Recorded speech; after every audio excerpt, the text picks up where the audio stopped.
নমস্কার বন্ধু, sport pencil চ্যানেলের আর একটি নতুন ভিডিওতে আপনাদের যথারীতি স্বাগত জানাবো এবং একই সঙ্গে আমি আমার প্রত্যেকটা ভাই বোন ইস্টবেঙ্গল সমর্থকের কাছে একটা নিবেদন করব।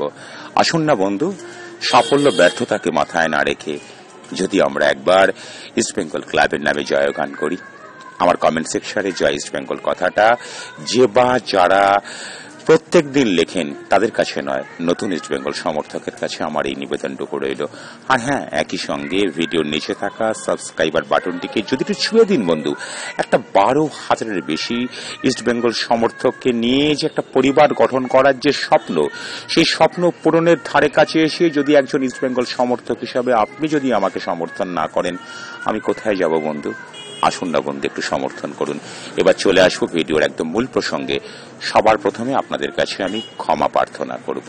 ক্ষমা প্রার্থী সৌভিক চক্রবর্তী। কালকে 8 জুন যে ভারতীয় ফুটবলারকে ইস্টবেঙ্গল ক্লাব এই মরশুমে রাখবে তার একটা তালিকা আপনাদের কাছে তুলে ধরেছিলাম অদ্ভুতভাবে সেখানে আমি সৌভিক চক্রবর্তীর নামটা উচ্চারণ করতেই ভুলে গেছি। আমাকে মার্জনা করুন, নিজ গুণে ক্ষমা করবেন। সৌভিক চক্রবর্তী অবশ্যই থাকছে, তবে শুধু সৌভিক চক্রবর্তী নয় বন্ধু, এখানেও কিন্তু কাহিনীর মধ্যে একটু টুইস্ট আছে। আরেকজন ফুটবলার শুরুটা তিনি ভালো করেছেন, বলতে গেলে তিনি প্রায় ইস্টবেঙ্গল ক্লাবের ঘরের ছেলে। চোট পেয়ে দীর্ঘদিন তিনি মাঠের বাইরে গিয়েছেন এবং সত্যি করে তিনি মাঠের বাইরে যাওয়ার পর থেকে ইস্টবেঙ্গল ক্লাবের ভারসাম্যটা নষ্ট হয়েছে। আমি কার কথা বলছি এটা বলার জন্য কোনো পুরস্কার নেই। তিনি হচ্ছেন সেই আমাদের চিরপরিচিত হরমনজিৎ সিং কাবরা। চোট সারিয়ে তিনি এই মুহূর্তে নিয়মিত ইস্টবেঙ্গল ক্লাবের অনুশীলনে তাকে দেখা যাচ্ছে। এই ফুটবলারটাকেও কিন্তু বন্ধু ইস্টবেঙ্গল ক্লাব সৌভিক চক্রবর্তীর পাশাপাশি আগামী মরশুমে রেখে দিতে আগ্রহী। ঠিক এটা বলার পরে আমি দুটো ফুটবলারের নামের পরে কিন্তু জিজ্ঞাসা চিহ্ন রাখবো। একজন বিদেশি ক্লেরেন্স সিলভা এবং এই হরমনজিৎ সিং কাবরা। এই দুটো সৌভিক চক্রবর্তীর নামের পরে কোনো প্রশ্ন জিজ্ঞাসা চিহ্ন থাকে না, এটা বলাই বাহুল্য। এই দুটো ফুটবলারকে আমরা লাল হলুদ জার্সি গায়ে আগামী মরশুমে দেখতেও পারি, নাও দেখতে পারি। তার পিছনে কিছু টার্মস অ্যান্ড কন্ডিশন বন্ধু লুকিয়ে আছে। এটা গেল ভিডিওর প্রথম দিক। কালকের ভিডিওতে বলেছিলাম কে বা কারা থাকবে, কাকে ইস্টবেঙ্গল ক্লাব সুনিশ্চিত করে ফেলেছে তার একটা মোটামুটি একটা তালিকা দিয়ে দিয়েছিলাম। মোটামুটি কেন বন্ধু, আমি যে তালিকায় যে ফুটবলারদের নাম বলেছি তাদের প্রত্যেকটা ফুটবলারকে যদি আগামী মরশুমে আপনারা ইস্টবেঙ্গল ক্লাবে দেখতে না পান, আমাকে জুতো পেটা করবেন। অবশ্যই জুতোটা কিন্তু স্ট্রিলার্স থেকে কিনবেন। বিশ্বমান, খাঁটি দাম, আন্তর্জাতিক। স্ট্রিলার্স, কলেজ স্ট্রিট, পণ্য পরিচয়।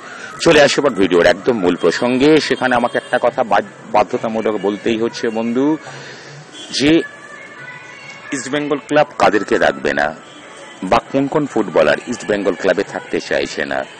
প্রথমেই বলবো বন্ধু, গোলরক্ষক, দ্বিতীয় গোলরক্ষক রয়েছেন। গত মরশুমে স্টিভেন কনস্ট্যান্টামলে তিনি ছিলেন প্রথম অটোমেটিক চয়েস। এই মরশুমে এখন অব্দি সিনিয়র দলের হয়ে তিনি একটা ম্যাচও বন্ধু সুযোগ পাননি। এই গোলরক্ষক কিন্তু চাইছেন অন্য দলে কনভার্ট হতে। এরপরে যে ফুটবলারটার কথা বলবো তার নাম হচ্ছে মন্দারেরাও দেশাই। তাকে ইস্টবেঙ্গল ক্লাব রাখবে কি রাখবে না তার থেকেও বড় কথা, গেম টাইম না পেয়ে তিনি কিন্তু চাইছেন অন্য দলে। ইতিমধ্যে চেন্নাই এফসি থেকে তার কাছে কিন্তু একটা অফার রয়েছে। এরপরে যে ফুটবলারটা সম্পর্কে বলবো তার ভাই গোলরক্ষক প্রভসোকান সিং গিল, নিয়মিত, কিন্তু তিনি কিন্তু একেবারেই সুযোগ পাননি। আমি গুরসিমরান সিং এর কথা বলছি। তিনিও কিন্তু দল পরিবর্তনে বিশেষভাবে আগ্রহী। এই তো তিনটে ফুটবলের কথা বললাম। এর বাইরে কিন্তু বলে দিই বন্ধু, ভিপি সুয়েরকে যদি এবার আপনারা ইস্টবেঙ্গল ক্লাবে দেখেন তাহলে বলতে হবে যে গঙ্গা এই মুহূর্তে পদ্মা নয়, অন্য কোনো নামে, গোদাবরী নর্মদা নামে প্রবাহিত হচ্ছে। ভিপি সুয়েরকে কিন্তু ইস্টবেঙ্গল ক্লাব ছেড়ে দিচ্ছে। তার জন্য ইস্টবেঙ্গল ক্লাবকে রীতিমতো হয়তো একটা বড় আর্থিক ক্ষতি বহন করলেও হতে হবে। আসলে কেউ নিচ্ছে না।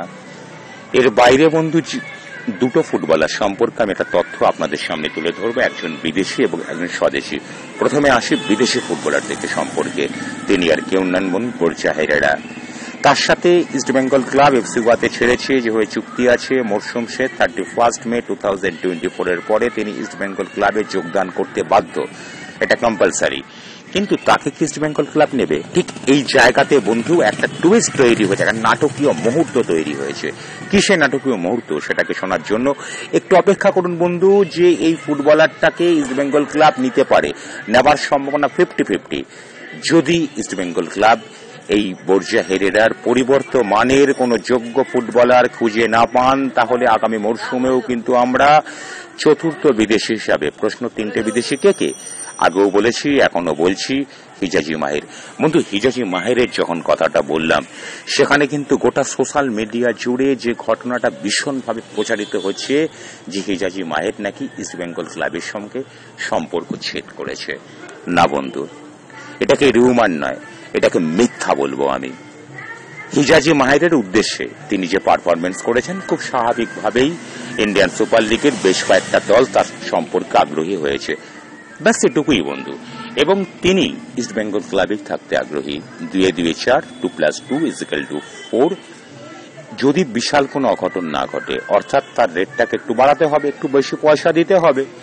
পেশাদার ফুটবলার, পয়সা বেশি চাইবেন, সেটা তো স্বাভাবিক ঘটনা। এবং সেটা এমন কিছু তিনি বাড়িয়েছেন, অন্তত আমার কাছে এখন অব্দি খবর নেই।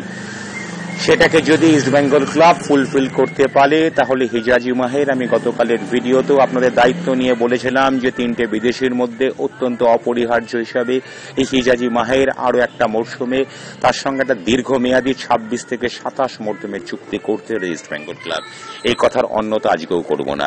কিছু ইউটিউবার বন্ধু সস্তার ভিউয়ার্স পাওয়ার জন্য একটু এদিক ওদিক করে থাকেন। আমি কিন্তু এখনো পর্যন্ত আমার স্ট্যান্ডে অবিচল, এবং আমি বলবো যে আমি আমার স্ট্যান্ডে যে অবিচল থাকলাম, এই সপক্ষে প্রমাণ নেওয়ার জন্য আপনাদেরকে আপাতত 2 মাস কিন্তু বন্ধু অপেক্ষা করতে হবে। ইস্ট বেঙ্গল দল সম্পর্কে বেশ কিছু ধোঁয়াশা আছে, চূড়ান্ত দল এখন অব্দি বলা যাচ্ছে না। যেটুকু পেয়েছি সেটুকু আপনাদের তুলে ধরলাম, বাকিটা আপনারা আপনাদের মতো করে বিবেচনা করবেন। শুভরাত্রি, জয় ইস্ট বেঙ্গল।